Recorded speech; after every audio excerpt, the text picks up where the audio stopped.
गुरुर्ब्रह्मा गुरुर्विष्णुः गुरुर्देवो महेश्वरः गुरुः साक्षात् परं ब्रह्म तस्मै श्री गुरवे नमः।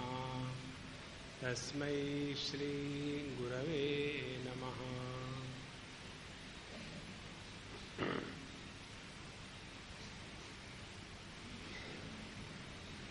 अभी 5-6 दिन पहले की बात है। एक लड़की 12वीं क्लास की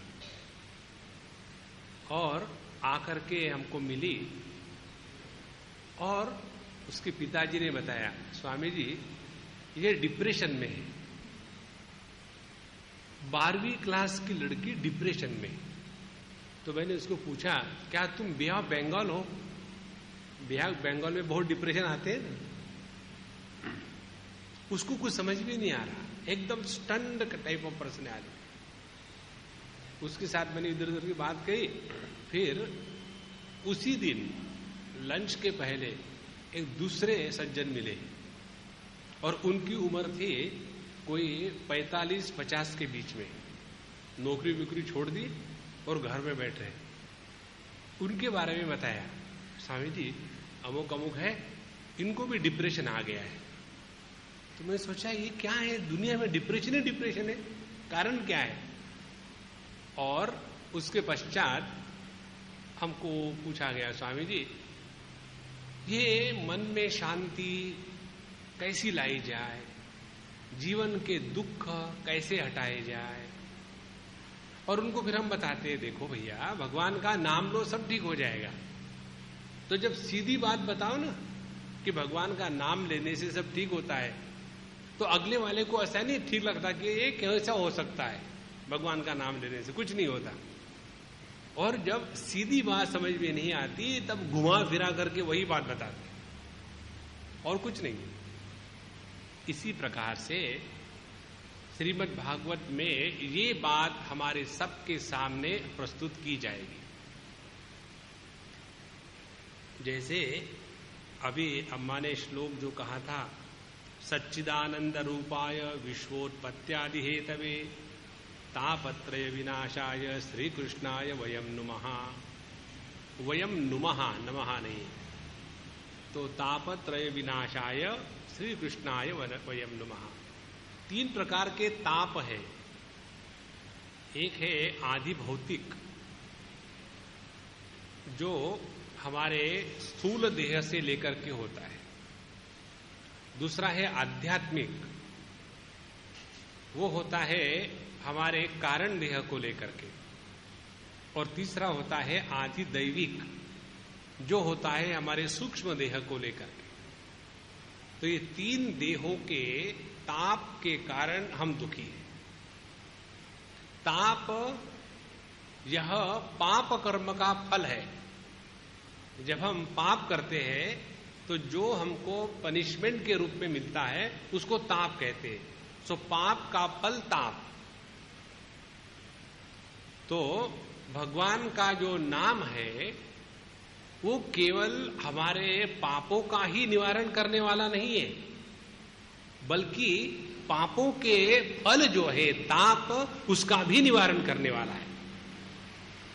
और इसीलिए हमारे जीवन में भगवान का महात्म्य बढ़े, और भगवान का महात्म्य बढ़ने के लिए भगवान की कथा सुने, और भगवान की कथा सुनने के लिए भागवतों के पास जाए। ये जो पुराण हम पढ़ रहे हैं इसका नाम है श्रीमद् भागवत महापुराण। भगवत महापुराण नहीं है। भागवत का तात्पर्य क्या है? जो भगवान के भक्त है उनकी लीला, उनके प्रसंग इस पुराण में आए हैं। यदि हम भगवान के भक्तों का सत्संग करें तो हमारे जीवन में भगवान का अवतरण हो जाता है। और इसीलिए इस परमात्मा तत्व का महात्म्य हृदय में जागृत करने के लिए आज हम पद्म पुराण के जो पहले 6 अध्याय हैं, उन 6 अध्यायों में भागवत महापुराण का महात्म्य विस्तार से बताया है। और उसको समझने के बाद क्या होगा? जब किसी वस्तु का आकर्षण हमारे मन में किसी गुणों के कारण होता है, और गुण क्या है? जो नित्य निरंतर बदलते हैं, इसीलिए गुणों के कारण जो आकर्षण है वो गुणों में बदलाव आने के बाद आकर्षण समाप्त हो जाता है। जैसे समझो हमको कोई लड़की की आवाज बहुत पसंद आई और हमने कहा हम शादी करेंगे तो इसी से करेंगे, नहीं तो जान दे देंगे। तो हमने उस लड़की से उसके आवाज की मिठास को देख करके शादी की। उसके बाद ऐसा कुछ भगवान का मूड आया कि उसकी आवाज खराब हो गई, तो जिस गुण के कारण हमने उसको अपनाया था वो गुण समाप्त होने के बाद उसके प्रति वही आकर्षण प्रेम नहीं रहेगा। लेकिन यदि हमने किसी को उसके महात्म्य को जानकर के जीवन में उतारा है, जैसे हम अपनी मां से जो प्रेम करते हैं वो मां के गुणों को देख करके नहीं प्रेम करते कि हमारी मां दिखने के लिए एकदम माधुरी दीक्षित जैसी है, नहीं, या हमारे पिताजी जो है एकदम कौन बनेगा करोड़पति, आहा। हमारा जो अपने मां बाप के प्रति प्रेम होता है वो प्रेम होता है उनके महात्म्य को जान करके।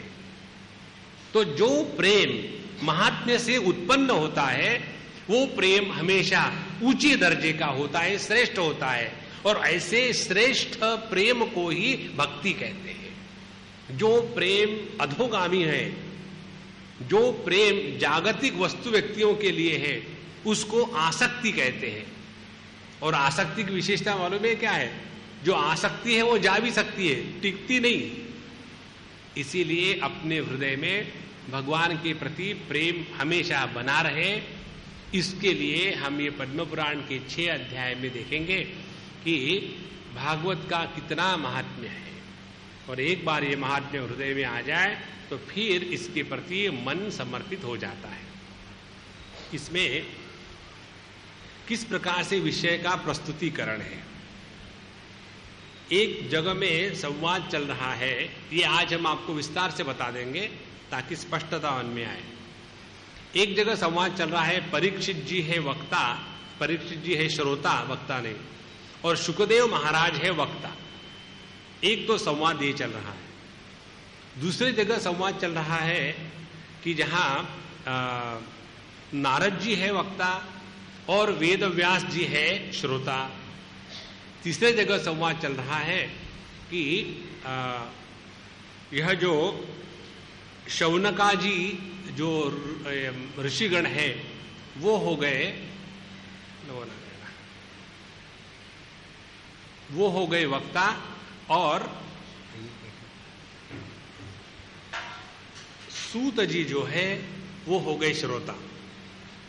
इस प्रकार से जो भिन्न भिन्न स्थानों पर भिन्न भिन्न कथाएं चल रही है, और उन सभी कथाओं में भगवान का महात्म्य, भगवान के जो भक्तगण हैं उनका महात्म्य बताया जा रहा है। इसीलिए कभी कभी बोलते बोलते बीच में सडनली आ जाता है कि सूत उवाच, अब सूत कहां से टपके, और फिर आ जाते हैं नारद उवाच, फिर आ जाता है परीक्षित उवाच। तो ये ऐसे बीच में जो रेफरेंसेस अलग अलग आते हैं, इसका कारण ये है अनेक स्थानों पर भिन्न भिन्न ठिकानों पर वही भागवत की कथा चल रही है, और कभी यहाँ का प्रसंग बताया, कभी वहां का बताया।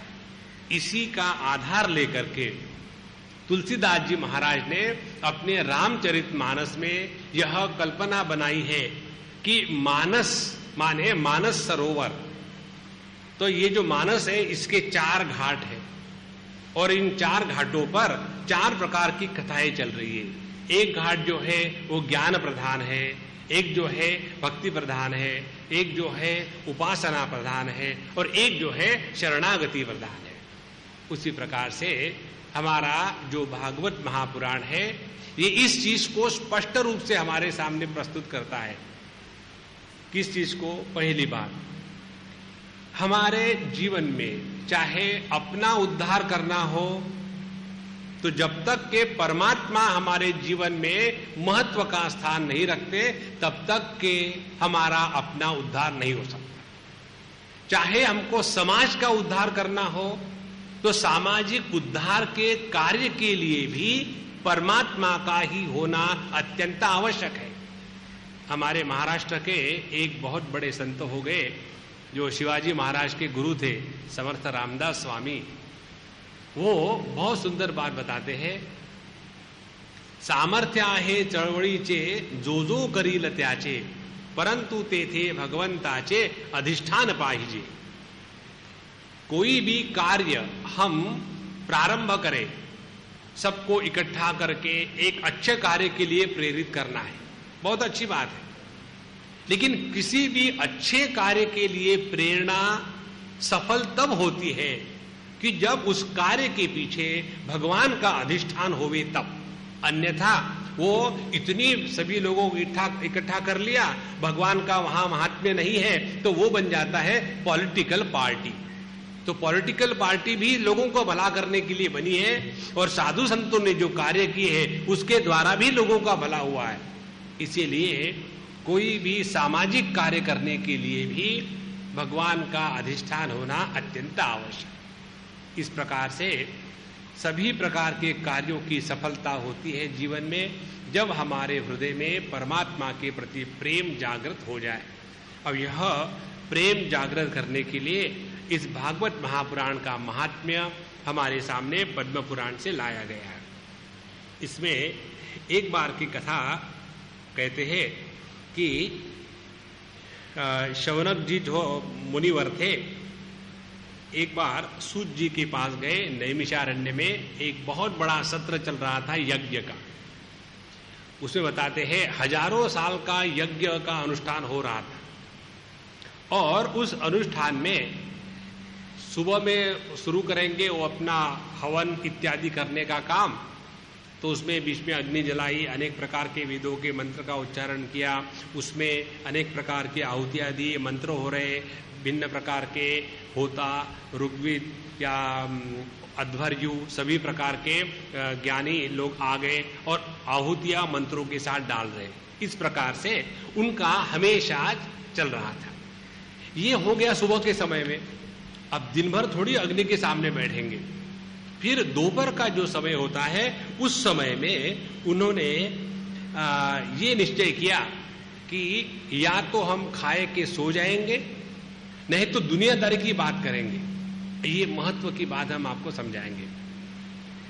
कोई भी सामाजिक कार्य करने के लिए जब हम एकत्र हो जाते हैं तो उसमें सामाजिक कार्य करते करते एक दूसरों के साथ रह करके एक ग्रुप बन जाता है, और जब ग्रुप बन जाता है तो दूसरे के बारे में बुराई करना, दूसरे के बारे में बुरा बोलना, ये इतना बढ़िया विषय है कि इसके लिए कोई तैयारी नहीं करनी पड़ती।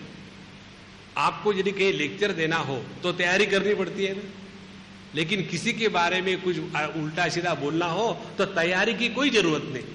और इसीलिए ऐसी चीजों से बचने के लिए हमारे शास्त्र कहते हैं कि जहां आपके पास थोड़ा समय फ्री मिला उस समय या तो भगवान की कथा सुनो, या तो साधु संतों के चरित्र पढ़ो, या तो भगवान का नामस्मरण करो, या भजन कीर्तन करो, ताकि हमारे सामने एक मिनट भी खाली ना रहे। खाली जो दिमाग है वो शैतान का घर होता है, और वहां जाकर के हम फालतू की चीजों में फंस जाते हैं। और इसीलिए शौनकादि जो ऋषि थे उन्होंने सूत जी के पास गए नैमिषारण्य क्षेत्र में, और नैमिषे सुतमासीनम अभिवाद्य महामतिम जाकर के सूत जी जो महामती है, बड़े ज्ञानी है, उनको शौनक अब्रवीत, शौनक जी ने जाकर के प्रश्न पूछा। कहते हैं भक्ति ज्ञान विरागाप्तो विवेको वर्धते महान, माया मोह निराशश्च वैष्णवै क्रियते कथम। हे भगवान, हमको ये बताइए। अब देखो प्रश्न कैसे पूछते हैं, जिसके द्वारा भक्ति ज्ञान और वैराग्य इसका बढ़ावा ये हमारे हृदय में कैसे बढ़े, ये आप हमको बताओ।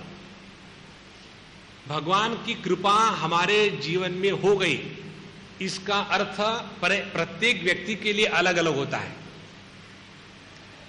जो व्यक्ति बीमार है उसके लिए भगवान की कृपा क्या है? कोई डॉक्टर आकर के दवाई दे दे, भगवान की कृपा हो गई, बस डॉक्टर आ गए और हमारी तबीयत ठीक हो गई। जो दरिद्री है उसके लिए भगवान की कृपा का अर्थ क्या है कि कहीं से उसको करोड़पति बन जाए बिना कुछ किए, तो फिर जाकर के वो भगवान की कृपा हो गई।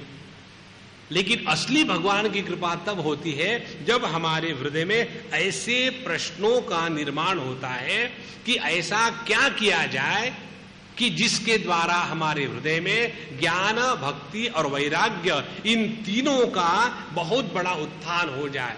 ये यदि हमारे मन में प्रश्न आया तो समझ लेना अब हम पर भगवान की कृपा हो गई। तो भगवान की कृपा का तात्पर्य क्या है?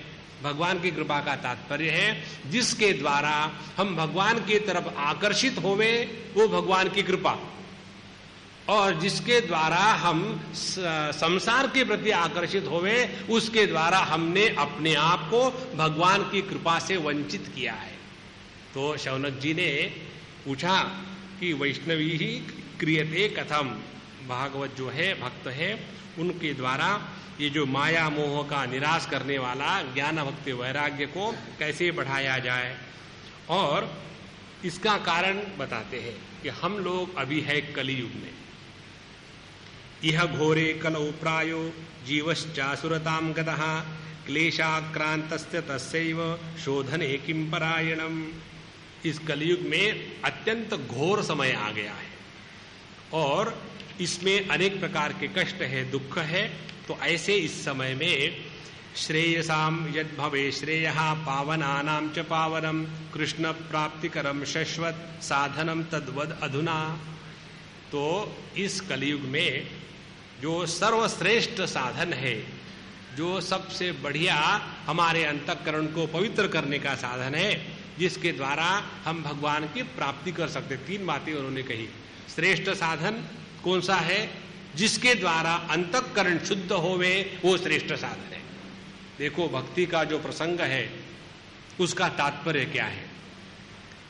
जब हम भगवान की भक्ति करते हैं तो उसके द्वारा समाज का उद्धार नहीं होता, होता है अपने अंतःकरण का शोधन, पवित्रीकरण। जिन्होंने समाज के उद्धार के लिए प्रयत्न किया है, समाज का तो उद्धार आज तो कोई नहीं कर सका। समाज का उद्धार करने के लिए भगवान स्वयं अवतार लेते हैं। हमको समाज का उद्धार करने के लिए नहीं भेजा है, हमको भेजा है अपने अंतःकरण को पवित्र करें, और उस पवित्र अंतःकरण में परमात्मा का अवतरण होता है और फिर हमारे माध्यम से भगवान जो कार्य कराना चाहे वो करा लेंगे, हमको कुछ नहीं करना है। इसीलिए पावना नाम च पावनम, इसी के द्वारा कृष्ण प्राप्ति करम साधनम, जिसके द्वारा हम भगवान की प्राप्ति करें, यह हमको बताइए। और इसके बाद सूत जी ने कहा कि देखो शौनक जी महाराज, आपके हृदय में जो भगवान का प्रेम है ना, इसीलिए आपने इस प्रकार से प्रश्न पूछा है, और मैं तुमको सर्व सिद्धांत निष्पन्नम संसार भयनाशनम, सभी सिद्धांतों का जो निचोड़ है, अनेक सिद्धांत है, ज्ञान के, सांख्य के, योग के, कर्म के, सभी सिद्धांतों का निचोड़ क्या है वह मैं तुमको ठीक से बताता हूं, जिसके द्वारा संसार भयनाशनम, हमारे जीवन में संसार को लेकर के जो भय निर्माण हो गया है उसका हमेशा के लिए नाश हो जाएगा। यह मैं आपको बताने वाला हूं। और वो कौन सा है? भक्त्योग वर्धनम यच्च कृष्ण संतोष हेतुकम तदहम ते अभिधास्यामि सावधानतया शृणु। अब उसमें एक अंडरलाइन का वाक्य है, सावधानतया शृणु। हम तो बता रहे हैं, लेकिन सुनने वाला यदि झपकी खा रहा हो तो सामने साक्षात भगवान भी आकर के बोले तो उसका कोई फायदा नहीं होगा। और इसीलिए देखो हर जगह में आता है, भगवत गीता में भी अर्जुन को कितने बार बताया गया है भगवान कृष्ण के द्वारा, अच्छा अब सुनो। तो क्या हम सो रहे हैं? अब वक्ता कैसा कहे कि हाँ नहीं ये तो हम अपने लिए बता रहे, सुनो करके। इसीलिए बीच में ये बताने का तात्पर्य यही है कि देखो जब भगवान का नाम स्मरण चलता है, तत्व का चिंतन चलता है, तो धीरे धीरे मन शांत होने लग जाता है। और मन को शांत रख करके नहीं सोने देना, ये बहुत बड़ी तपस्या है। नॉर्मली हमने अपने मन को अनेक जन्मों से यही साधना कराई है, थोड़ा शांत हो गया शुरू एकदम एक क्षण में नींद लग जाती है। और यहां हमको क्या करना है, अंतःकरण में जगत के किसी भी वस्तु विषय का चिंतन ना होवे। तो ऐसा जो शुद्ध अंतःकरण जिसको वसुदेव कहते हैं, ऐसे शुद्ध अंतःकरण में जो भगवान का अवतरण है उसी को वासुदेव कहते हैं। लेकिन यदि वो शुद्ध अंतःकरण शांत हो गया और एकदम तमोगुण का प्रभाव आ गया तो तुरंत हम सो जाते हैं। इसीलिए सावधानतया शृणु, जरा सावधानी से सुनो। और काल व्याल मुख ग्रास त्रास निर्नाश हेतवे श्रीमद्भागवतम शास्त्रम कलौ कीरेण भाषितम। अपने जीवन में काल का जो व्याल माने सांप है, नाग है, वो आकर के हमारे सबके सामने खड़ा हुआ है। कब आकर के खा जाएगा इसका किसी को पता नहीं है। तो इससे अपने आप को बचाने के लिए जो सुखदेव जी महाराज ने परीक्षित जी को जो भागवत का उपदेश दिया था, इससे बढ़कर के इस कलयुग में और कोई भी श्रेष्ठ साधन नहीं है। एतस्मात् अपरम किंचित मनः शुद्धेन विद्यते जन्मांतरे भवेत् पुण्यम तदा भागवतम लभेत। ये बहुत महत्व की बात है। जब हमारे अनेक जन्मों के पुण्य सफल हो जाते हैं तब व्यक्ति को भागवत कथा सुनने की इच्छा होती है। जब अनेक जन्मों के पुण्य सफल हो जाते हैं तब व्यक्ति को भागवत की कथा ऑर्गेनाइज करने की इच्छा होती है। और जब अनेक जन्मों के पुण्य सफल हो जाते हैं तो भागवत में जीवन में रस आने लग जाता है। अन्यथा ये क्या विचित्र कथाएं चली जा रही है, खत्म होती ही नहीं। जिसको भागवत कथा में रस नहीं आता है समझ लेना उसको मेंटल एसिडिटी हो गई है, इसीलिए उसको ऐसा होगा। अच्छा महाराज, इसके बाद इसका महात्म्य बताने के लिए कथा में बताते हैं कि जब सुखदेव जी महाराज कथा बता रहे थे उसी समय देवता लोग आ गए वहां का अमृत कलश लेकर के कि ये अमृत आप ले लो और कथा अमृत हमको दे दो। तो वहां सुखदेव जी महाराज ने विचार किया कि क्व सुधा क्व कथालोके क्व काच मणिक क्व मणिर्महान ब्रह्मरातो विचार्यैव तदा देवांजहासः। जब देवता लोग ऐसा वहां भी घुसखोरी करने के लिए आ ही गए तो उन्होंने विचार कहा कि कहाँ कथा अमृत और कहाँ ये देवताओं का अमृत। इसीलिए उन्होंने उनकी मजाक उड़ाई और उनको कुछ भी नहीं दिया। इसीलिए श्रीमद्भागवती वार्ता सुराणाम अपि दुर्लभा, देवताओं के लिए भी बहुत ही कठिनदायक है। इसीलिए सप्ताहेन श्रुतम चेत सर्वथा मुक्तिदायकम शनकाद्यै पुरा प्रोक्तम नारदाय दयापरैहि। तो यह एक सप्ताह के व्रत से कथा का सुनना सबके लिए अच्छा है। और इस प्रकार से यह सप्ताह श्रवण की विधि और किस प्रकार से सुनना चाहिए यह कथा बताई है। इसके पश्चात शौनक जी महाराज प्रश्न पूछते हैं कि लोक विग्रह मुक्तस्य नारदस्य अथिरस्य च विधि श्रवे कुत प्रीति संयोगः कुत्रतैः सह। शौनक जी महाराज कहते हैं कि नारद जी तो हमेशा मस्त घूमने वाले हैं और उनके जीवन में यह भागवत के श्रवण के बारे में अनेक प्रकार के प्रश्न और प्रीति कैसे निर्माण हो गई। इसके उत्तर में सूत कहते हैं कि देखो ये जो मैं तुमको बता रहा हूं ये मुझे सुखदेव जी ने स्वयं अपना अनन्य शिष्य समझ करके मुझे बताया था और वही उन्होंने नारद जी को देखा और उस समय उन्होंने बताया। अब किसने बताया किसको, तो बताते हैं कुमारा ऊचुः। सनक आदि बताते हैं कि कथम ब्रह्मादीन मुखः कुतश्चिंतातरो भवान त्वरितं गम्यते कुत्र कुतश्चागमनं तव इदानी शून्य चित्तोसि गतवित्तो यथा जनः तदेव मुक्त संगस्य नोचिदम वद कारणम। ये बहुत महत्व की बात। ये जो चार भाई है सनक सनंदन सनातन इत्यादि, इन्होंने एक बार नारद जी को देखा। नारद जी का मुंह लटका हुआ है और फ्रस्ट्रेट होकर के डिप्रेशन में घूम रहे हैं। तो ऐसा जब हुआ तो डिप्रेशन का चक्कर तब से चल रहा है, आज की बात नहीं। और नारद जी जैसे महात्मा डिप्रेस हो गए थे। तो उनको पूछा तुमको हो क्या गया, ज्ञानी हो, ब्रह्मचारी हो, एक जगह कहीं रहते नहीं हो, टैक्स पेमेंट का चक्कर नहीं हो, कहीं पॉलिटिकल पार्टी में ज्वाइन होना नहीं है, इतना सब होते हुए भी तुम्हारा मुंह ऐसा क्यों लटका है? और अपने आप को तो तुम बड़े ज्ञानी समझते हो, कहते हो, भक्त कहते हो, और मुंह लटका है। अब कल्पना करो, समझो हमारे पास अब कितने लोग आकर के कोई ना कोई समस्या ही पूछते हैं। हम लोगों का जो जीवन है ना, वो केवल लोगों की समस्या सुनकर के डाइजेस्ट करने का है, दूसरा कोई नहीं, वही हमारा खाद्य है। तो आकर के किसी ने हमको कहा, समझो कि स्वामी जी हमारे पत्नी ऐसी है, हम बड़े दुखी, हम क्या करें? और हमने कहा अच्छा हम भी बड़े दुखी है, क्यों? हमारी पत्नी नहीं है इसलिए। जो हमारे पास रोने के लिए आया है तो उसके साथ हम कंपटीशन करें, और कंपटीशन करेंगे ये काहे के महात्मा है, ये भी रोते हैं। रोने का अधिकार तो केवल गृहस्थों को है, महात्माओं को थोड़ी है। हर एक का अपना अपना अधिकार का क्षेत्र है। तो हे नारद जी महाराज, आप ऐसे क्यों रो रहे हो? और गतवित्तो यथा जनहा, जैसे कि किसी की पूरी दौलत लूट गई हो, इस प्रकार से दुखी होकर के आप रो रहे हो। तवेदम मुक्त संगस्य न उचितम, और तुम अपने को मुक्त संग कहते हो, वैरागी समझते हो, और इसलिए तुम्हारे लिए ठीक नहीं है। बताओ क्या हो गया? अब नारद जी बताते हैं।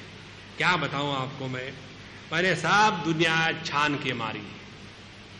कहां कहां गए थे बताते हैं। पुष्करम प्रयागम च काशीम गोदावरीस्तथा हरिक्षेत्रम कुरुक्षेत्रम श्रीरंगम सेतुबंधनम। एक नहीं दो नहीं, सभी के सभी तीर्थ क्षेत्र में घूम के आया हूं, लेकिन कहीं भी ना सत्य है ना पवित्रता है। सत्यम नास्ति तपशौचम दयादानम न विद्यते। उदरम भरिणो जीवा वरका कूट भाषिणा मंदा सुबंध मतया मंद भाग्या उपद्रुता पाखंड निरता संतो विरक्ता सपरिग्रहा। यहाँ एक एक बड़ी सुंदरता से बात बताई है कलयुग का सौंदर्य, कि यहाँ ऐसी विचित्र बात हो गई है। बड़े बड़े वैरागियों के बड़े बड़े आश्रम हैं। अब देखो इसमें कितनी सुंदरता बात बताई है। कहते हैं विरक्ता सब परिग्रहा, नाम है विरक्त, लेकिन हमारे कोई ज्यादा नहीं है, 2-3 आश्रम है। अभी अभी के हम आपको एक बात बताते। हम कहीं गए थे और अखिल भारतीय वेदांत सम्मेलन था, और वहां हम चीफ गेस्ट बन के गए थे। तो लेक्चर हो गया, बाकी भी काफी बाबा जी लोग आए थे। तो एक बाबा जी ने हमको कहा कि स्वामी जी आपका आश्रम कहाँ है? हमने कहा भाई हम तो बेकार है, यतीम है, हमारा कोई आश्रम नहीं है, हम ऐसे ही घूमते रहते हैं। बोले स्वामी जी आप हमारी कुटिया में आ जाओ। हमने कहा है आपकी कुटिया? बोले अमुक अमुक स्थान पर है। हमने कहा अच्छा, तो वहाँ क्या प्रवृत्ति होती है रोज? बोले स्वामी जी ऐसा है, जो ग्राउंड फ्लोर है वहाँ बड़ा सत्संग हॉल है, जो फर्स्ट फ्लोर है वहाँ ये है, सेकंड फ्लोर है वहाँ वो है, थर्ड फ्लोर है वहाँ ये है, फिफ्थ फ्लोर है वहाँ ये है। हमने कहा लिफ्ट तो है ही, इतने ऊपर कैसे लोग चढ़ेंगे? और कहते हमारे कुटिया में आ जाओ। देखो विरक्ता सब परिग्रहा। और तरुणी प्रभुता गेहे शालको बुद्धिदायक, ये सब कलयुग का वर्णन है। घरों में स्त्रियों का महात्म्य है और पुरुषों को दुम दबा के बैठना पड़ता है। और शालक बुद्धिदायक, जो अपने शालक माने अपने पत्नी का भाई, उसके कहने के अनुसार घर चलाने वाले लोग हैं। इस प्रकार से न योगी न व सिद्धो वा न ज्ञानी सत्क्रियो न रहा कलिदावा नलिनाद्य साधनम भस्मताम गतम। यह कलयुग का प्रभाव है, इसमें सभी जगह में पाखंड आ गया है। और ऐसे इस जगत में चारों तरफ में जब घूम रहा था तो मुझे एक बड़ा विचित्र दृश्य दिखा। कहते हैं एवं पश्चिम कलेर्दोषान पर्यटन अवनिम महन यामुनम तटमापन्नो जत्र लीला हरेरभूत तत्राश्चर्यं मया दृष्टम श्रुयताम तन्मुनीश्वराः एका तु तरुणी तत्र निषण्णा खिन्नमानसा वृद्धौ उद्वौ पतितौ पार्श्वे निश्वसन्तौ अचेतनौ शुश्रूषन्ति प्रबोधन्ति रुदती च तयोः पुरः। वहां मैं घूम रहा था तो वृंदावन जाके पहुंचा। वृंदावन में जैसे पहुंचा वहां देखा बड़ा विचित्र दृश्य। एक अत्यंत तरुण सुंदर स्त्री है और वो रो रही है और उसके पीछे दो बुढ़ऊ लेटे हुए हैं और वो उनको हिला करके कहती है उठो उठो, लेकिन वो उठ नहीं रहे हैं। तो मैं सोचा कि ये कौन हो सकती है, तो मैंने उसकी तरफ देखा और उसने मुझे कहा, उस समय बालोवाच भो भो साधु क्षणम तिष्ठ मच्चिंतामपि नाशय दर्शनम तव लोकस्य सर्वथा घरम परम। हे साधु महाराज, यहाँ रुक जाइए थोड़ी देर के लिए, आपका जो दर्शन है वही सबका पापों का दुख का नाश करने वाला है। इसीलिए यदा भाग्यम भवेद भूरि भवतो दर्शनम तदा, जब हमारे मन में ये भाव होता है कि साधु संतों के दर्शन से अपने अंतःकरण के दुख नष्ट हो जाते हैं, तो इसी भाव के प्रभाव से ही हमारे हृदय में वैसा अनुभव आता है। यदि हमारे मन में ऐसा भाव है, ये बाबा जी लोग खाते घूमते रहते, काम धंधा तो कुछ है नहीं, ऐसे भाव से जाकर के साधु संतों के पास जाओ तो कुछ लाभ नहीं होगा। इस समय नारद जी कहते हैं कि भैया बताओ तुम कौन हो, कहां से आई हो, को क्यों रो रही हो, और सबका सब तुम्हारे दुख का कारण मुझे बताओ। फिर वह भक्ति थी, उसने कहा अहम भक्तिर्दीख्याता इमो में तनयो मतो ज्ञान वैराग्य नामानो काल योगे न जर्जरो। मेरा नाम भक्ति है और यह ज्ञान वैराग्य दो मेरे पुत्र है, यहाँ काल के प्रभाव से बूढ़े हो गए। अब भक्ति का सौंदर्य बताते हैं। भक्ति क्या है? उत्पन्ना द्रविड़े साहम वृद्धिम कर्णाटके गतः क्वचित कश्चित महाराष्ट्रे गुर्जरे जीर्णताम गता। दक्षिण भारत में भक्ति का जन्म हुआ, वहां से वो चली गई कर्नाटक में, उसके बाद महाराष्ट्र में गई, वहां से गुजरात में गई, उसके बाद मुश्किल ही मुश्किल। तो ऐसी भक्ति अपने जीवन की कहानी बता रही है और कहती है मैं एकदम जीर्ण हो गई, किसी भी प्रकार का ताकत जैसे वीर्य मुझ में नहीं रहा, लेकिन पता नहीं क्या, जैसे मैं वृंदावन में आ गई, वृंदावनम पुनः प्राप्य नवीनेव स्वरूपिणी जाता हम युवती सम्यक प्रेष्ठ रूपात सांप्रतम। जहां मैं वृंदावन में आ गई तो एकदम मेरा यौवन वापस आ गया, लेकिन मेरे जो दो बच्चे हैं ज्ञान और वैराग्य, ये वैसे के वैसे ही रहे। अब ध्यान से सुनना, ये जो प्रसंग है इसका तात्पर्य क्या है। प्रेम, ज्ञान, भक्ति, वैराग्य, धर्म, अधर्म, काम, क्रोध, लोभ, मोह, मद, मात्सर्य, ये सब अपने अंतःकरण में विराजमान भाव है और इन सभी भावों को स्पष्ट रूप से समझना बहुत कठिन है। और यही भाव जब मूर्त रूप धारण करके हमारे सामने आ जाते हैं तब उनको समझना बड़ा आसान हो जाता है, क्योंकि मनुष्य का जो मन है हमेशा आकार और नाम रूप में ही ठीक प्रकार से कार्य कर सकता है। और इसीलिए हमारे पूर्ण विश्व में जितने भी ये भाव हैं ये हृदय में निवास करते हैं।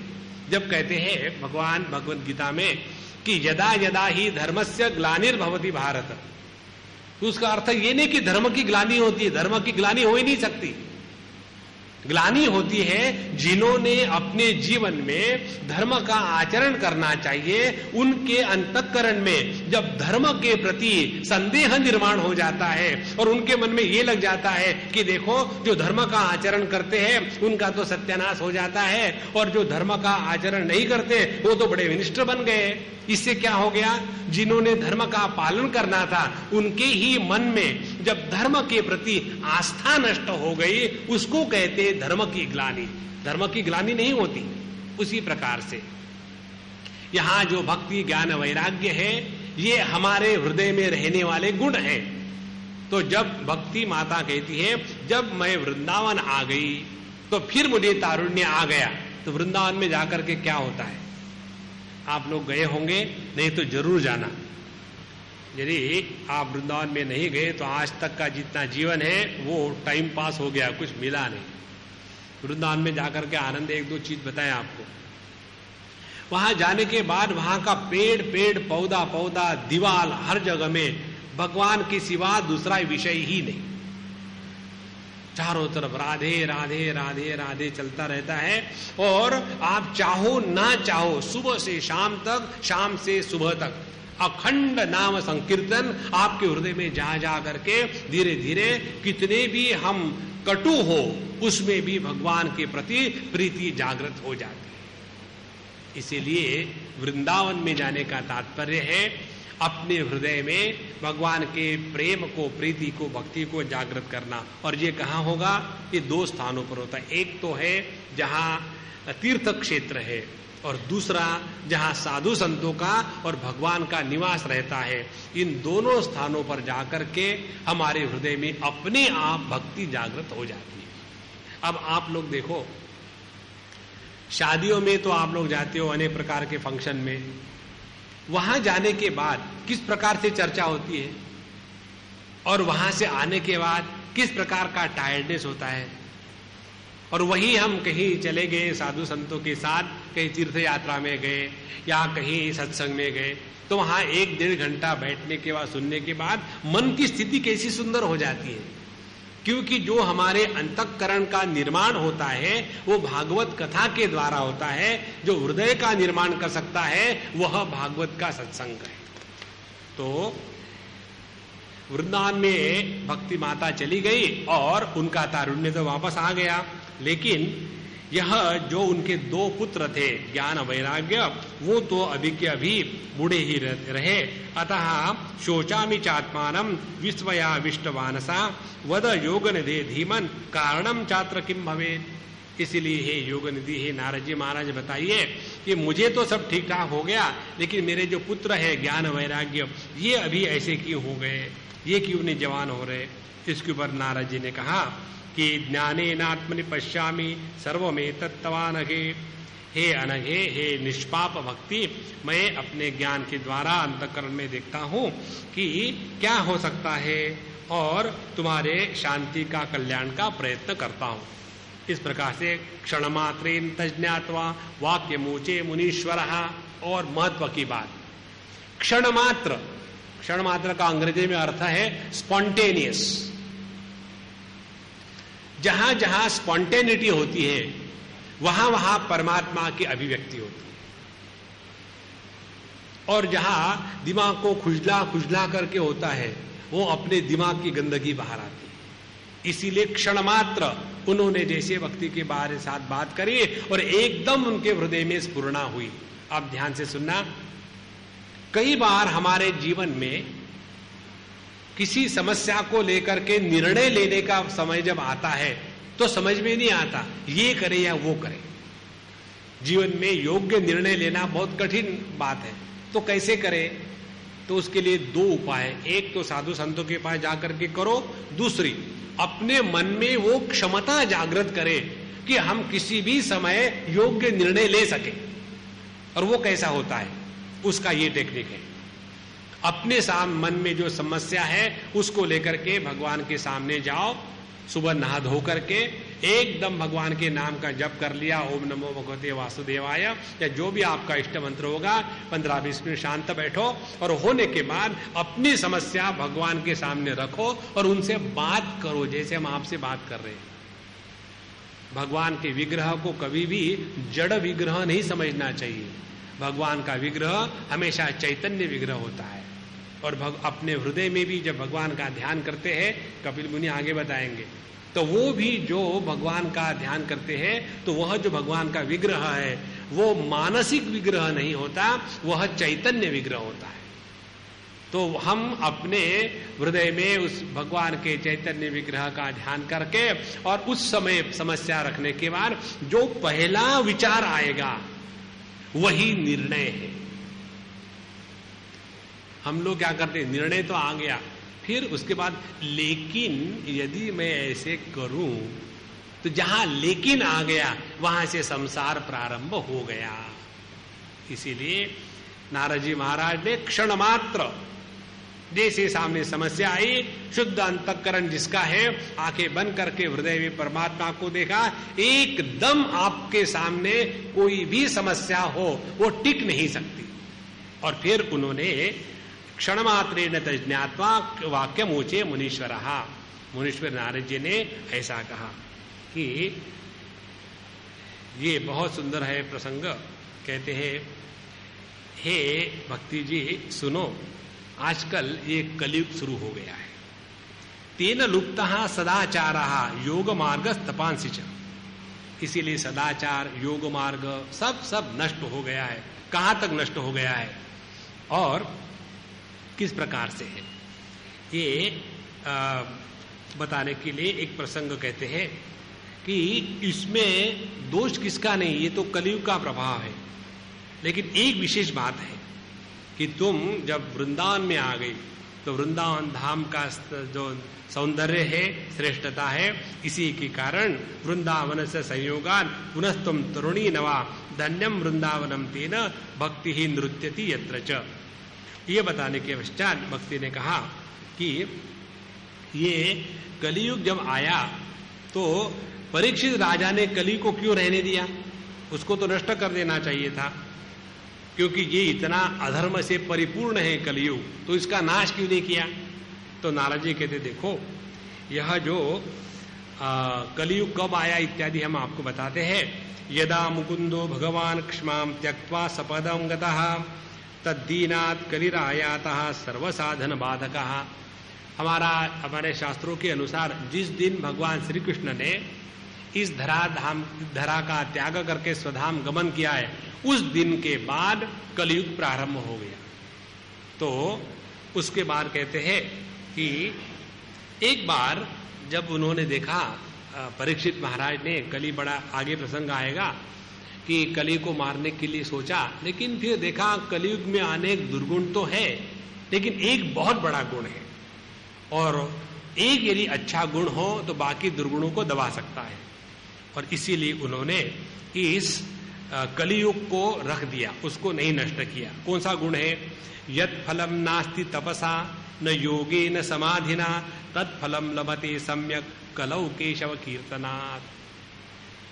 देखो, चाहे हम मेडिटेशन ना कर सके, चाहे हम बड़े बड़े कार्य ना कर सके, चाहे हम लेक्चर नहीं झाड़ सके, कोई बात नहीं, भगवान का अखंड नाम स्मरण करने से सब कुछ हो जाता है। हम आपको पढ़ा के नहीं बता रहे। हमको याद है वृंदावन में हम गए थे एक बार, उस समय हम जवान थे, और वहां जाने के बाद एक महात्मा से मिले, बड़े मस्त महात्मा थे। और उनको मिलने के बाद हमने कहा कि महात्मा जी आशीर्वाद करिए। बोले काहे का आशीर्वाद? तो हम चुप हो गए। बोले भगवान का नाम लेते हो? हाँ लेता हूं। कैसे लेते हो? तो मैंने कहा मैं बैठ करके मन में नाम लेता हूं। बोले क्यों, जोर से नाम लेने में शर्म आती है क्या? तो मैं चुप हो गया। उसके बाद फिर उन्होंने कहा जाओ दुकान में जाओ और एक वहां से तुलसी माला ले आना, और कहते हैं एक वो गोमुखी होती है ना थैला जिसमें रख करके, वो ले आओ। तो मैं गया मार्केट में और ले आया, उनको दे दिया। देने का कल आ जाना, और फिर मैं चला गया। दूसरे दिन पहुंचा, आज नहीं और कल आना। 2 दिन चक्कर कटवाए और फिर कहा आप इस माला को हाथ से छोड़ना मत जब तक के तुम्हारे सांसों के साथ भगवान का नाम नहीं जुड़ता। फिर हमने 3 साल तक अखंड उसको रखा, और उससे क्या सरलता जीवन में आती है हम आपको बताएं। कितने भी मन में विक्षेप हो, हाथ माला पर गया, सभी विक्षेप शांत हो जाते हैं, और हरिओम हरिओम हरिओम हरिओम हरिओम अखंड चलते रहता है। और इसका जितना अभ्यास आप करो तो हरिओम, यह जो शब्द है ये प्राण का निश्वासन है, और भगवान का स्मरण यह ज्ञान की प्रक्रिया है।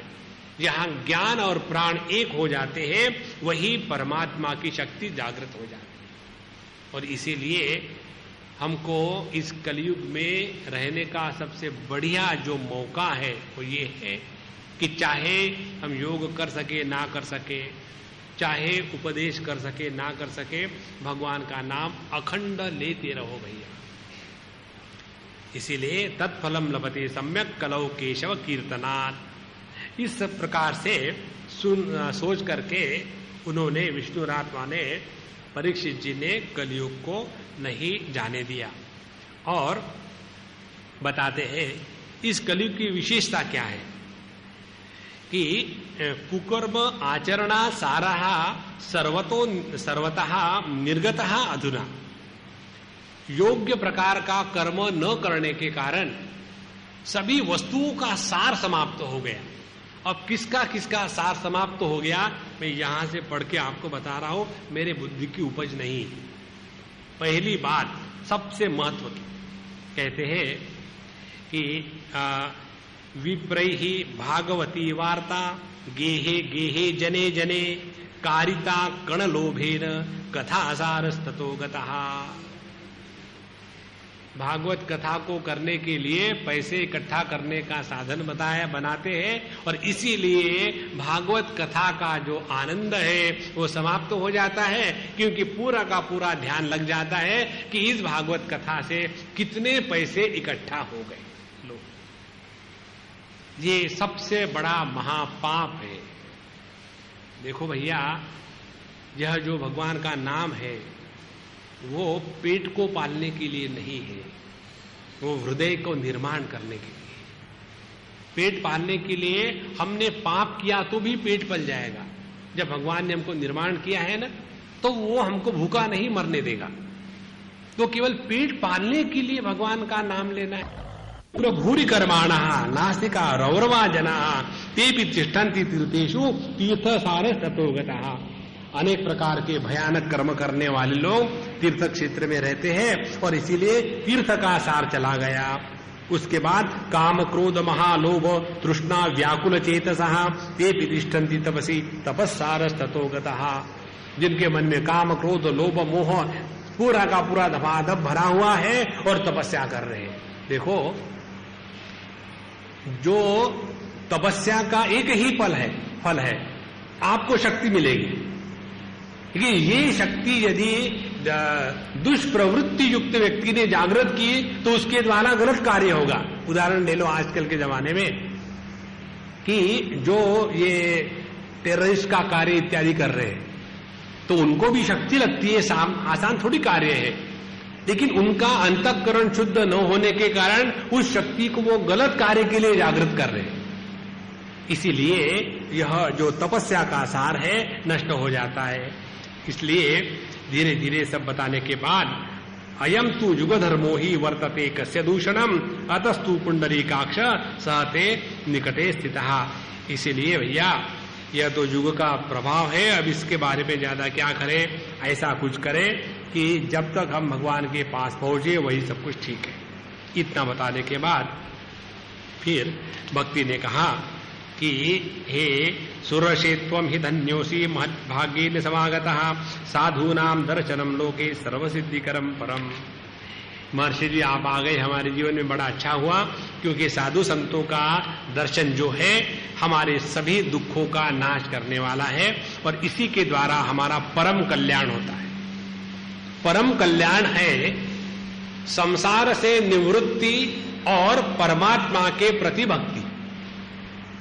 ये जिसके द्वारा होगा वो हमारे जीवन का परम कल्याण, और यदि उल्टा हो गया तो परम सत्यानाश। इस प्रकार से प्रथम अध्याय में भक्ति के महात्म्य को बताने के बाद फिर भक्ति का ये दुख दूर करने के लिए नारद जी प्रयत्न करते कि ठीक है, भक्ति तो ठीक हो गई, अब उनके जो ज्ञान वैराग्य पुत्र है वो अभी ठीक नहीं है, तो मां को थोड़ी अच्छा लगेगा। तो उन्होंने प्रश्न अपने ही मन में किया कि क्या किया जाए। वृथा खेदे से बाले अहो चिंतातुरा कथम श्री कृष्ण चरणाम भोज स्मर दुखम गमिष्यति। कि हे भक्ति जी, भगवान कृष्ण के चरण का चिंतन करो तो जिसके द्वारा सभी का सभी दुख दूर हो जाएगा। कलौ तू केवला भक्ति ब्रह्म सायुज्य कारिणी। और यहाँ भक्ति का जो मुख्य साधन है वो केवल ब्रह्म सायुज्य कारिणी, परमात्मा को मिलन का मुख्य साधन है, वह है भक्ति। और इसी के द्वारा जो बोध वैराग्य दूसरे युगों में होता था, इसका इस जगत में कोई महत्व नहीं है। इसके पश्चात उन्होंने बताया कि इस भक्ति के जो दो पुत्र हैं ज्ञान वैराग्य, उनको किस प्रकार से तगड़ा किया जाए, क्या कारण है। अब ये दूसरा महत्व का प्रसंग है।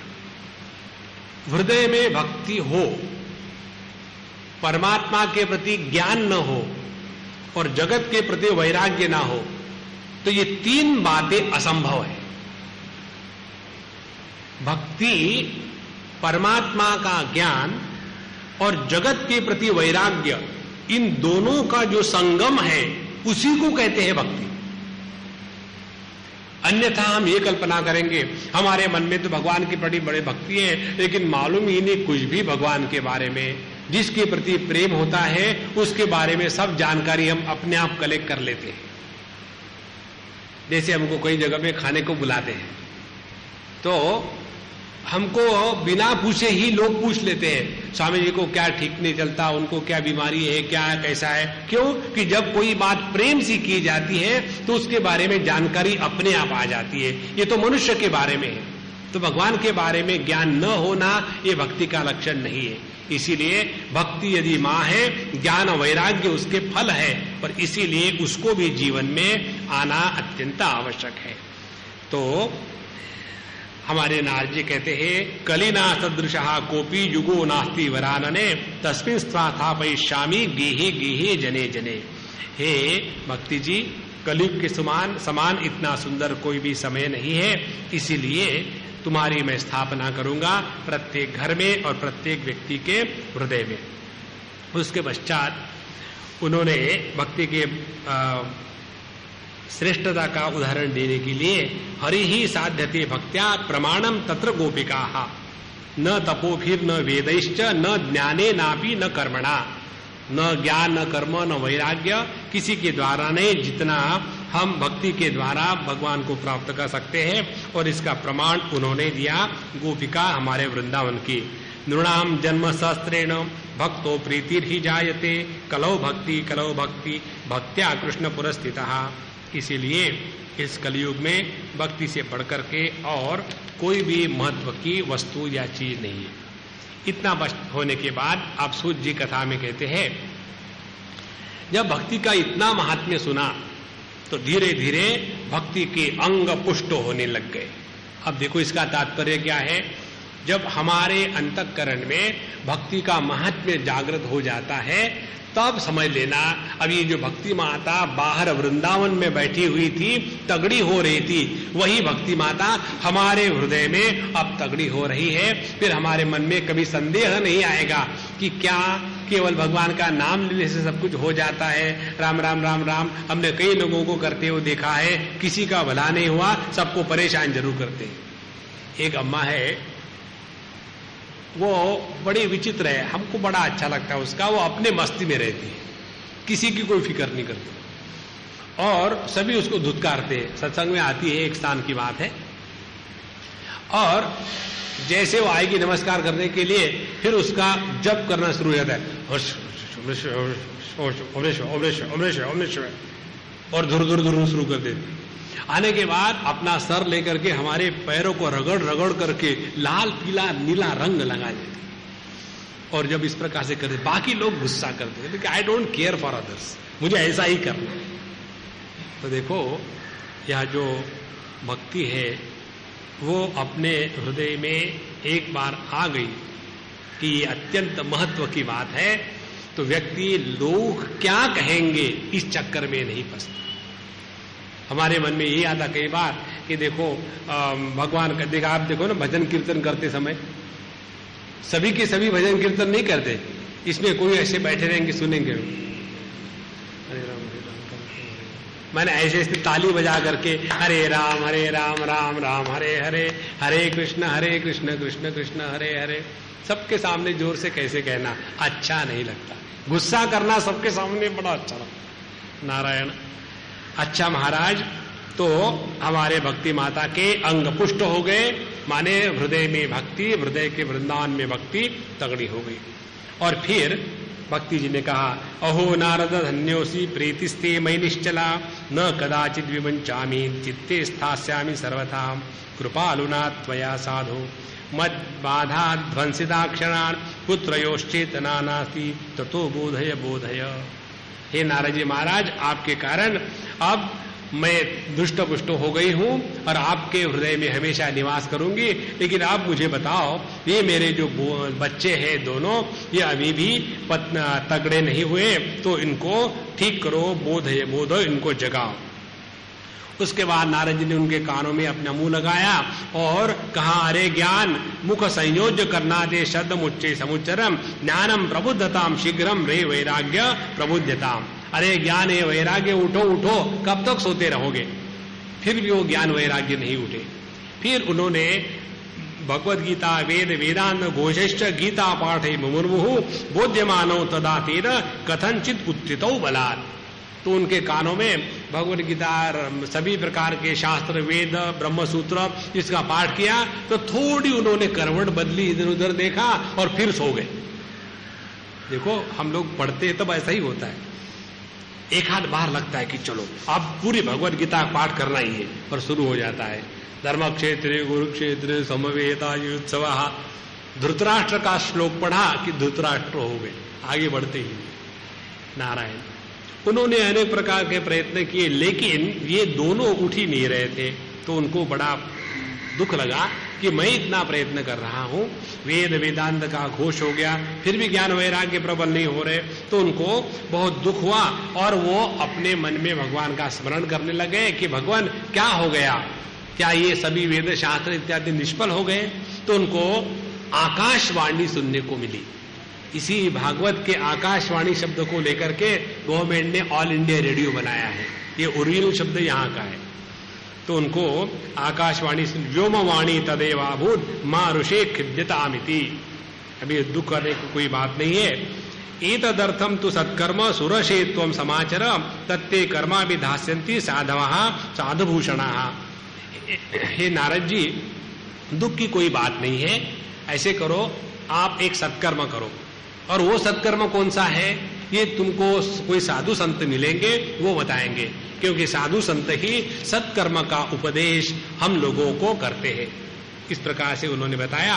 और उसके पश्चात वे वहां आकाशवाणी ने बताने के बाद उनको समझ में नहीं आया अब कौन से साधु मिलेंगे और किस प्रकार का सत्कर्म मुझे करना है। और इस प्रकार से जब वो विचार कर रहे थे तो उतने में उनको बताया गया कि सब ठीक होगा, जरा ध्यान से जिन्होंने मैंने जो बताया उसके अनुसार चलो। सूत जी की कथा चलती है कि उन्होंने नारद जी ने फिर अनेक तीर्थ क्षेत्रों में भ्रमण किया और अनेक साधु संतों से पूछा कि ऐसी ऐसी स्थिति है, भक्ति के दो पुत्र ज्ञान वैराग्य अत्यंत निर्बल होके पड़े हुए हैं, क्या करें? तो साधु संतों के पास, ऋषियों के पास सब जगह गए, सभी ने कहा हमको पता नहीं, हमको पता नहीं, क्योंकि यदि वेद वेदांत घोषिश्च गीता पाठ विबोधितम, फिर भी यदि वे लोग यदि तगड़े नहीं हुए, ज्ञान भक्ति ज्ञान विरागाणाम नो दिष्टे त्रिकम यदा उपायो परमो ना परोस्तीति करणे करणे जपन जनाहा। यदि इसके द्वारा भी वो जग नहीं सकते तो और कोई भी उपाय नहीं है। इस प्रकार से उन्होंने हर जगह जाकर के प्रयत्न किया, लेकिन कुछ उनको उपाय नहीं मिला। और जब कुछ बाहर के जगत में उपाय नहीं मिला तब वो शांत होकर के उन्होंने किया निश्चय, तपश्चरामि चात्रेति तदर्थम कृत निश्चयः, और ततश्चिंतातरसोथ बद्री वनम आगतः। तो वो चले गए बद्रीनाथ नारद जी, और बद्रीनाथ जाकर के उन्होंने कहा अब मैं तपस्या करूंगा। बद्रीनाथ का आपको महात्म्य बताए, हमारा सबसे प्यारा स्थान वो है, जब भी हमको टाइम मिलता हम वहां पहुंच जाते। वहां जाकर के ही एक क्षण में मन इतना शांत हो जाता है, बिल्कुल इतनी भी प्रयत्न करने की आवश्यकता नहीं रहती, क्योंकि वही उद्धव जी का निवास है और उद्धव जी भगवान के विग्रह रूप में वहां रहते हैं। भगवान की जो उत्सव मूर्ति है उसको उद्धव जी कहते हैं। ऐसा जो पवित्र स्थान है, तो वहां नारद जी पहुंच गए और वहां पहुंचने के बाद उन्होंने निश्चय किया कि अब मैं तपस्या करूंगा। जैसे उन्होंने तपस्या का निर्णय लिया तावत ददर्श पुरतः सनकादीन मुनीश्वरान। जैसा उन्होंने निर्णय किया कि अब मुझे इस समस्या को छुड़ाने के लिए तपस्या करनी है, उसी समय उनके सामने यह जो सनक सनातन जी इत्यादि 4 भाई हैं वो वहां आ गए। और वहां आने के पश्चात उन्होंने पूछा कि मुझे बताइए मैं क्या क्या करूं, कैसे से करूं। इसके ऊपर में उन्होंने सनकादियों ने उनको उपदेश किया। पहली बार उपदेश की, मां चिंताम कुरु देवर्षे हर्ष चित्ते समावह उपायः सुख साध्योत्र वर्तते पूर्व एव ही। देखो, सभी उपदेश का निचोड़, सबसे पहली साधना कौन सी है? मां चिंताम कुरु। चिंता करने से किसी भी समस्या का समाधान नहीं होता। चिंता करने से समस्याओं का निर्माण होता है, समाधान नहीं होता। इसीलिए जीवन में कष्ट आने के बाद पहली बात चिंता ना करें। दूसरी बात, हर्षम चित्ते समावह। जब आपका हृदय प्रसन्न रहेगा, हम आपको बिल्कुल अपने अनुभूति की बात बताते हैं, जिसका हृदय हमेशा प्रसन्न रहता है उसके सामने समस्या टिकती नहीं, शर्म के मारे भाग जाती। और जहां अनेक प्रकार की चिंता चल रही है वहां समस्याएं आ करके रुकती है। इसलिए 2 चीजों का उन्होंने पहले उपदेश किया नारद जी को कि नारद जी पहली बात सुनो, अपने मन से चिंता को हटा डालो। ये जो कुछ हो रहा है पूरी दुनिया में ये प्रभु की इच्छा के अनुसार हो रहा है, हमको चिंता करने की कोई आवश्यकता नहीं। और दूसरी, मन को प्रसन्न रखो हमेशा। भगवद गीता का जो चरम श्लोक है वहां जाकर के भगवान अर्जुन को यही उपदेश करते हैं, ब्रह्मभूत प्रसन्न आत्मा न शोचति न कांक्षति समहा सर्वेषु भूतेषु मद भक्तिम लभते पराम। तो जीवन की जो सर्वश्रेष्ठ साधना है वो ये है, चिंता मत करो और मौज में रहो। ये यहां का आधार है। इसलिए हर्षम चित्ते समाव, अपने हृदय में चित्त में हर्ष को जागृत करो और इसी में सभी के सभी समस्याओं का योग्य उपाय आपको मिलेगा। उसके बाद उनको बताया गया कि हमको भगवान की भक्ति ही सबके हृदय में निश्चित करनी है, क्योंकि वैकुंठ साधका पंथा सतु गोप्यो ही वर्तते तस्योपदेष्टा पुरुषः प्रायो भाग्ये न लभ्यते सत्कर्म तव निर्दिष्टम व्योम वाचा तु यत्पुरा तदुच्यते शृणुष्वाद्य स्थिर चित्त प्रसन्नधि। इसीलिए सबसे बड़ा सत्कर्म यही है कि भगवान के भक्ति का प्रसार प्रचार होवे और इसी के द्वारा हम अपना भी भला कर सकते हैं, जगत का भी भला कर सकते हैं और सब जगह शांति केवल एक ही भक्ति प्रेम से ही हो सकती है। देखो, जो प्रीति परिच्छिन्न वस्तुओं के प्रति होती है उसके द्वारा आसक्ति निर्माण होती है, और जो प्रीति परिपूर्ण के प्रति होती है उसके द्वारा भक्ति निर्माण होती है। इसीलिए इस भक्ति को जागृत करने के लिए हमको कर्म करना है और इसी को सत्कर्म कहा है। सत्कर्म सूचको नूनम ज्ञान यज्ञ स्मृतो बुधैहि श्रीमद्भागवतालापः सतु गीतः शुकादिभिः। और यही शुकाचार्य इत्यादि श्रीमद्भागवत का पारायण करने वाले श्रेष्ठ लोगों ने बताया है। इस प्रकार से उनको बताया गया। फिर कहते हैं इसका फल क्या होगा? ज्ञान वैराग्य संयुक्ता भक्ति ही प्रेम रसावहा प्रतिगेहम प्रतिजनम ततः क्रीडाम करिष्यति। इस भागवत के कथा को सुनने के पश्चात ज्ञान वैराग्य ये दोनों पुष्ट हो जाएंगे और इस प्रकार से सब जगह में अच्छा आनंद चलेगा। वेद वेदांत घोषेश्च गीता पाठ ही प्रबोधितम भक्ति ज्ञान विरागाणाम नोदतिष्ठ त्रिकम यदा। भगवान नारद जी प्रश्न कहते हैं अपने गुरु से कि वेद वेदांत गीता पाठ इसके द्वारा मैंने इन तीनों को जगाने का प्रयत्न किया, जो असफल हुआ, तो भागवत से सफल होगा तो भागवत में ऐसी क्या विशेषता है? क्योंकि भागवत है क्या? भागवत तो यही प्रस्थान त्रयी का जो सार है वही तो है। कोई भागवत में उपनिषदों के विरुद्ध सिद्धांत तो नहीं है।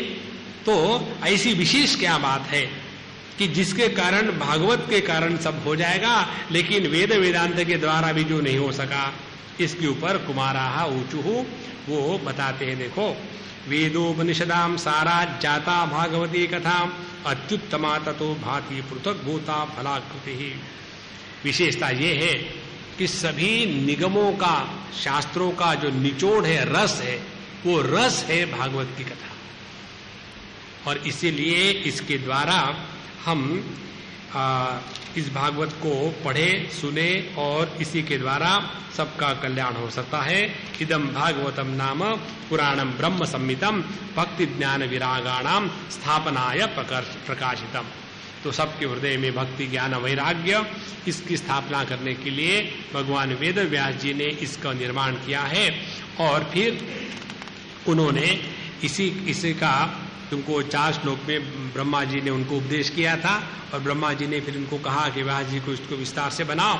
इस प्रकार से यह भगवान के द्वारा निर्मित ही शास्त्र है, यह कोई कनिष्ठ नहीं है। कई लोगों के मन में ये विचार विचित्र आता है कि जो लोग भावुक होते हैं, जिनको समझने की क्षमता नहीं है, बुद्धिमान नहीं होते, ऐसे लोग पुराण पढ़ते हैं, विशेष करके भागवत पढ़ते हैं। लेकिन जिनको भागवत का संस्कृत समझ में आता है, उन्होंने संस्कृत में परिपूर्णता हासिल कर ली है। जिन्होंने भागवत के सिद्धांत को समझ लिया है, उन्होंने वेद वेदांत के तत्व को जीवन में उतार लिया है। इसीलिए हमारे मन में कभी भी ऐसी भावना न आए कि भागवत माने उनके लिए कि जो सब काम के लिए लायक नहीं है, उनके लिए भागवत लायक है। नहीं। एक जगह में वेद व्यास जी भगवान लिखते हैं, प्रस्थान त्रयी का अध्ययन होने के पश्चात यदि हमने पुराण का अध्ययन नहीं किया तो हमारे प्रस्थान त्रयी का अध्ययन अपूर्ण रहता है। और इसीलिए इस भागवत महापुराण को हमको समझना है, जीवन में उतारना है। इस प्रकार से नारद जी के मन में योग्य प्रकार का मार्गदर्शन हुआ और उन्होंने इसका प्रचार इत्यादि किया। तो उसके द्वारा तृतीय अध्याय में कहते हैं कि भक्ति के जो कष्ट थे वो भी निवृत्त हो गए। और फिर सूर्य जी की कथा चलती है कि ऐसे जो भागवत कथाकार हमारे नारद जी महाराज है, उन्होंने बहुत बढ़िया कथा बनाई। और जब कथा पूरी हो गई तो वहाँ जैसे जैसे कथा संपन्न हो गई तो वहाँ भक्ति जी एकदम अपने 2 बच्चे जो तरुण हो गए थे उनको लेकर के वहाँ आ गई। भक्ति सुतौ तु तरुणौ गृहीत्वा प्रेमैक रूपा सहसा विरासीत श्री कृष्ण गोविंद हरे मुरारे नाथेति नामानि मुहुर्वदन्ति ताम चागतम भागवतार्थभूषां सुचारुवेशां ददृशुः सदस्याः कथं प्रविष्टा कथमागतेयं मध्ये मुनीनामिति तर्कयन्तः ऊचु कुमारा वचनं तदानीं कथार्थतो निष्पतिता धुनेयम् एवं गिरस्सा ससुता निशम्य सनत कुमारम निजगात नम्राः। जब ऐसी भागवत की कथा का आयोजन किया नारद जी ने और उसमें फिर सबके बीच में एक तरुण भक्ति अपने 2 तरुण पुत्रों को लेकर के आई और वहां वो जोर जोर से भगवान का नाम गाने लग गई, श्री कृष्ण गोविंद हरे मुरारे हे नाथ नारायण वासुदेव। इस प्रकार से गाते गाते अच्छा ड्रेस करके वहां आ गई। तो वहां के ऋषि मुनियों ने कहा कि अरे ये कहां से आ गई, अभी तो थी नहीं यहाँ। तो उस समय सनत कुमार आदि कहते हैं कि यह भागवत कथा के कारण सभी के हृदयों में इसी समय निष्पन्न हुई। देखो, भक्ति का निष्पन्न होना माने अपने हृदय में भगवान के प्रति प्रेम जागृत होना। और जब हृदय में प्रेम जागृत होता है तो उस प्रेम के अभिव्यक्ति संगीत के रूप में होती है, सिर्फ हिंदी सिनेमा छोड़ करके।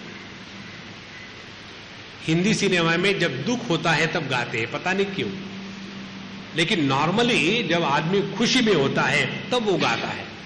तो उनके हृदय में, सबके हृदय में वहां भक्ति जागृत हो गई और उसी के साथ साथ ज्ञान वैराग्य ये भी जागृत हो गए।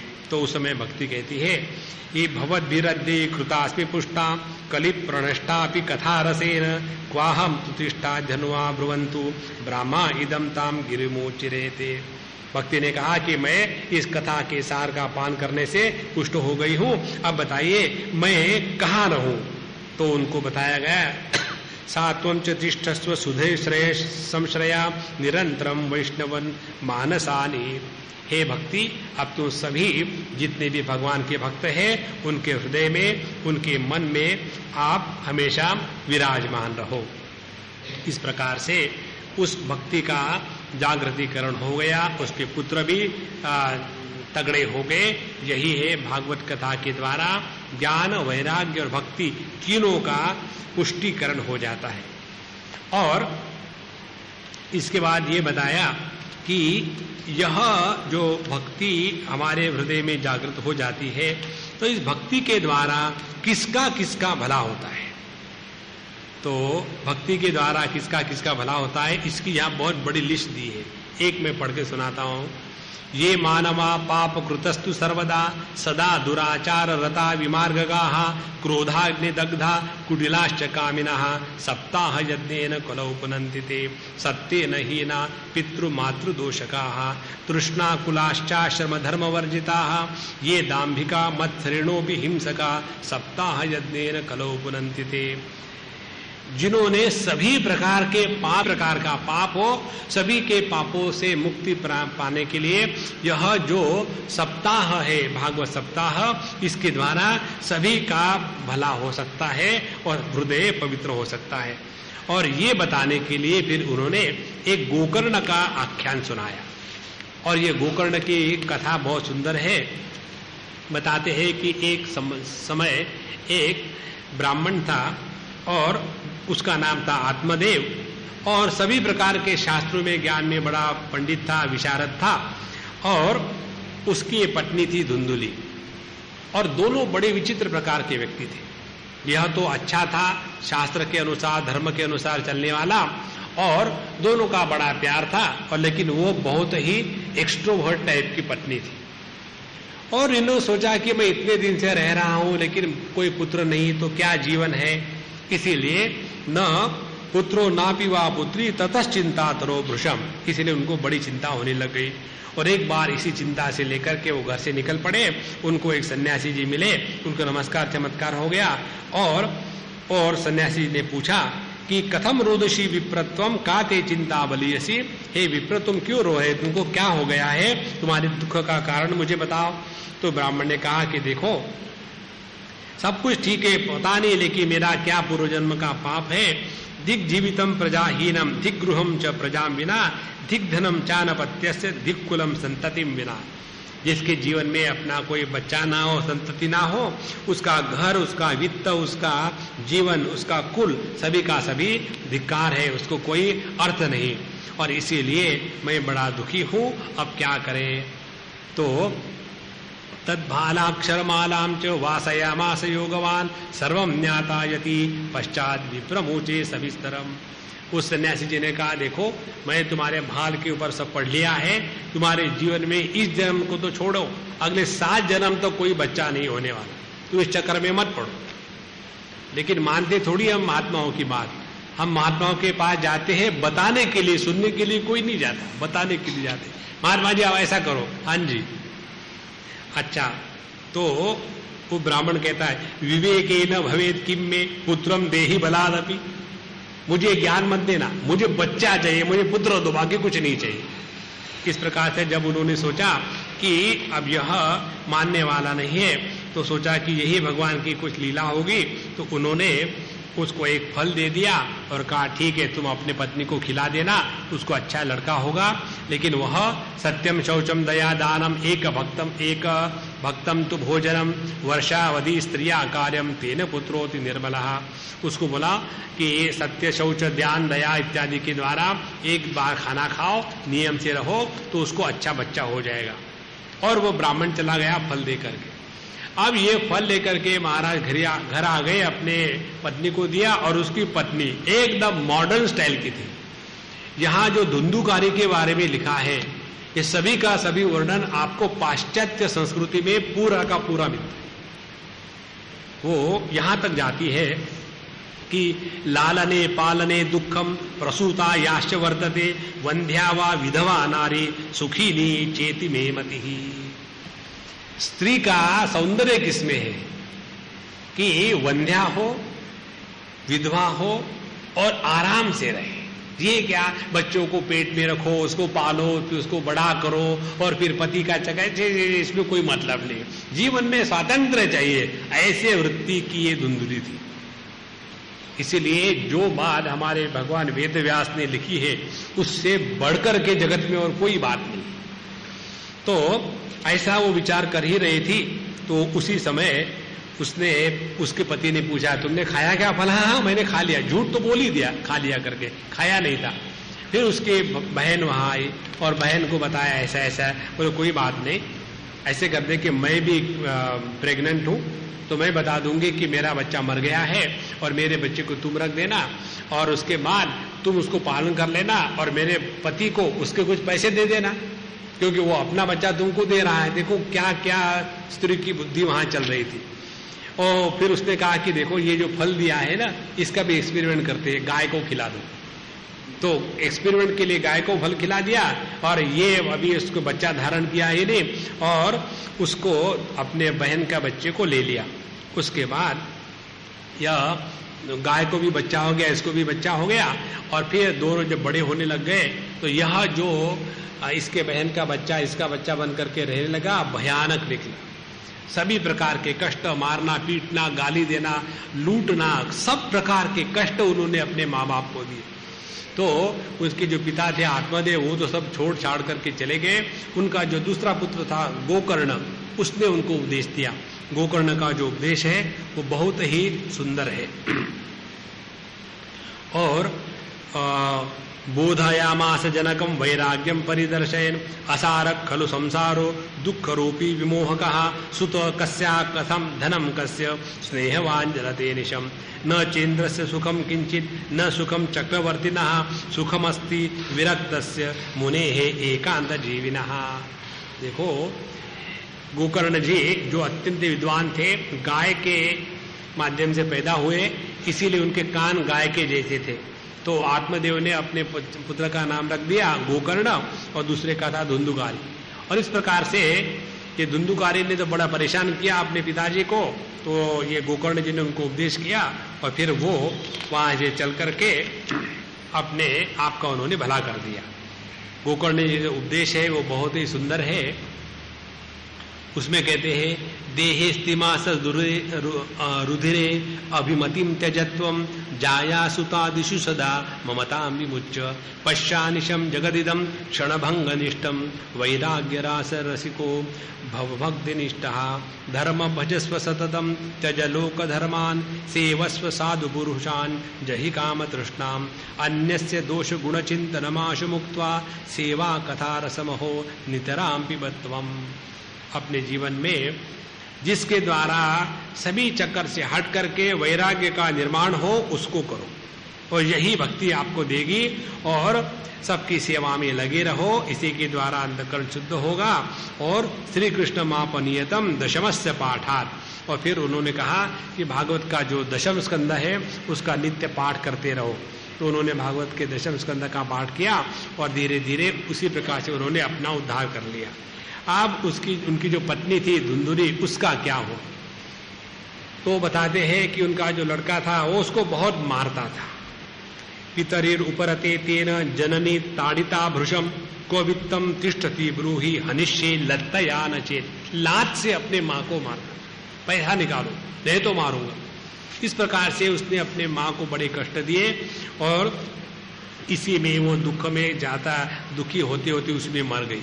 वो मरने के पश्चात यह जो धुंधुकारी था उसने क्या किया, उसने 5 वेश्याओं से शादी करी और उनको खुश करने के लिए किसी भी प्रकार के कर्म करने लग गया। और एक बार उन्होंने निश्चय कर लिया इससे बहुत सारे चीजें मंगवाएंगे फिर उसको मार डालेंगे। खूब पैसा इकट्ठा करने के बाद उन्होंने 5 ने निश्चय किया कि इसको मार के खत्म कर डालेंगे ताकि पैसा अपना। लेकिन वो मर भी नहीं रहा था। तो उसके मुख में अग्नि डालते, बड़ा भयानक वर्णन है। फिर वो मर जाता है, फिर उसका प्रेत हो जाता है। जब प्रेत हो रहा तो एक बार गोकर्ण जी जा रहे थे तीर्थ क्षेत्र में, उनको पता चला अपने भाई भी मर गया है, तो उन्होंने गया में श्राद्ध किया और फिर भी उस भाई की मुक्ति नहीं हुई। उसके पश्चात कथा आती है आगे कि जब गोकर्ण जी ने फिर भगवान के प्रार्थना करी कि किसके द्वारा इसका उद्धार होगा, तो भागवत कथा का उनको निर्णय दे दिया गया। तो भागवत की जब कथा हुई तो वहां एक बाम्बू का पेड़ था, बांस था, तो उसमें 7 गांठें थी। उसमें वो जो प्रेत था, प्रेत का कोई आकार नहीं होता, वो वायु रूप होता है। तो वो उस बाम्बू के अंदर में घुस गया और रोज एक एक दिन की कथा जब सुनता गया तो वैसे वैसे एक एक ग्रंथि का भेदन हो गया। और जब पूरी कथा हो गई तो उसका उद्धार हो गया और उसको लेने के लिए भगवान का विमान आ गया। लेकिन बाकी लोग जो कथा सुन रहे थे उनका नहीं हुआ। तो गोकर्ण जी कहते ये कैसा है पार्शियलिटी? तो बोले पार्शियलिटी नहीं है, जिसने ये प्रेत ने जो सुना है उसने सुनने के पश्चात मनन किया और उसी एक चिंतन में लगा, बाकी लोगों ने मनन चिंतन नहीं किया, वो इसीलिए उनको हुआ नहीं। फिर एक बार कथा करने के बाद फिर सबका उद्धार हो गया। इस प्रकार से किसी भी प्रकार के बुरे कर्म हमने किए हो, अब हम आपको इस पूरे प्रसंग का समापन बताते हैं। हमारे प्रत्येक के जीवन में एक बात सामान्य है और वो ये है, कोई भी व्यक्ति ऐसा नहीं कह सकता कि अपने द्वारा कोई गलत कार्य नहीं हुआ, इस जन्म में भी और पिछले जन्म में।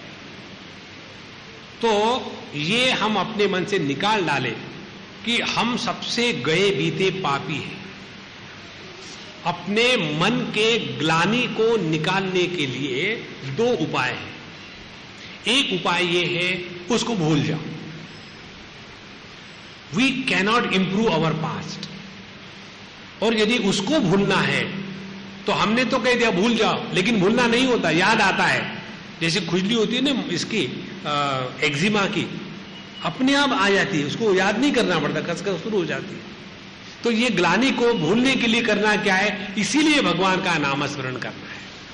और भगवान का नामस्मरण करने में जो अनेक प्रकार है, उसमें एक प्रकार ये है भगवान का नाम ले, दूसरे भगवान की कथा सुने, तीसरे साधु संतों के चरित्र सुने, अपने जीवन में नित्य पाठ हो। यहाँ बताया ना, उन्होंने 10वें स्कंध का पाठ किया, तो नित्य नियम में उपासना में भगवत गीता कहो, भागवत कहो, उसका नित्य पाठ हो, साधु संतों के चरित्र पढ़े, भगवान का नामस्मरण करते रहे, अपने घर में पूजा पोथी नित्य होती रहे। ये जितना करते रहेंगे धीरे धीरे धीरे धीरे अंतःकरण की जो ग्लानि है वो निकल जाएगी। ये मत समझ लेना कि आप पापी हो, महापापी हो, आपसे भी बढ़कर बहुत बढ़िया बढ़िया पापी दुनिया में फंसे। इसीलिए इस सब का निचोड़ यही है कि हम यदि अपना उद्धार करना चाहते हैं तो भागवत की कथा इससे बढ़कर के और कोई बात है ही नहीं। इतना होने के पश्चात एक बात उन्होंने और कही है, वो ये है कि इस कलयुग में पहले के जैसा धारणा ध्यान इत्यादि करना संभव नहीं है प्रत्येक व्यक्ति के लिए।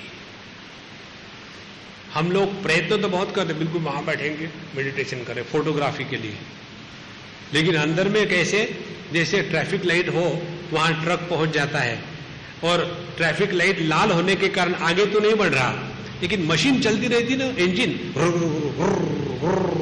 और फिर धुआं निकलता है। उसी प्रकार से मेडिटेशन के लिए बैठे, ट्रैफिक लाइट लाल है और अंदर में मशीन चल रही, ऐसा क्यों? हमारा मेडिटेशन माने मेडिटेशन का कार्टून होता है। इसीलिए बाबा अपने आप को पकड़ पकड़ के मत बैठो, खुले आंख से, खुले मुख से, खुले दिल से भगवान का नाम गुनगुनाते रहो। इसी में धीरे धीरे धीरे धीरे सब कुछ हो जाएगा। और अल्टीमेटली करना क्या है? प्रसन्न ही तो रहना है।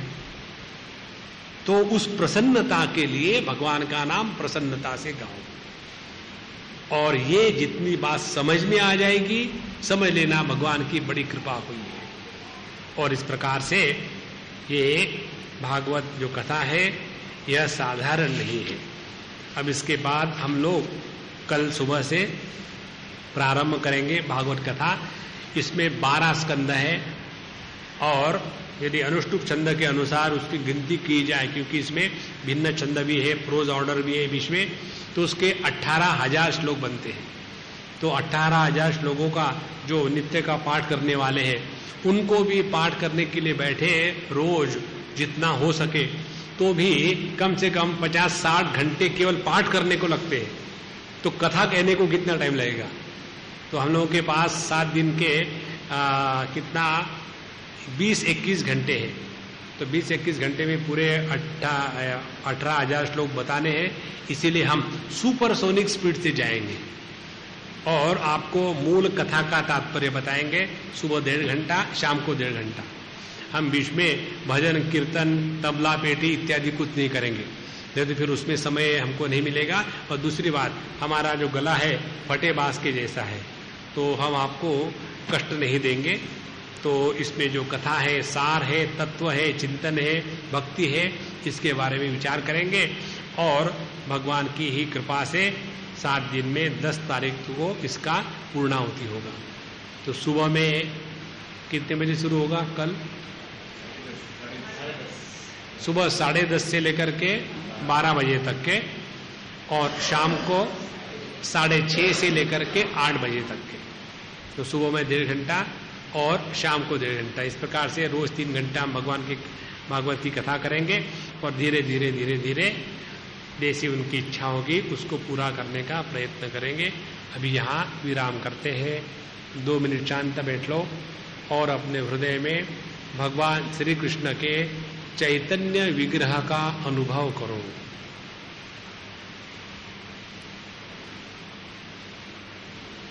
हमारे हृदय में भगवान का अवतरण है।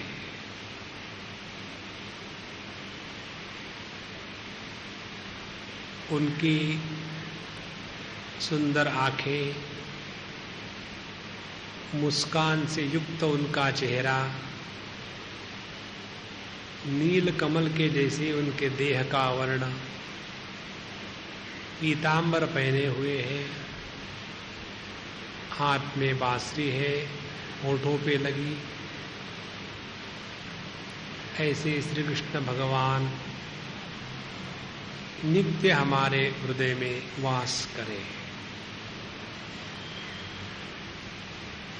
ओम पूर्णमदः पूर्णमिदं पूर्णात् पूर्णमुदच्यते पूर्णस्य पूर्णमादाय पूर्णमेवावशिष्यते। ओम शांति शांति शांति।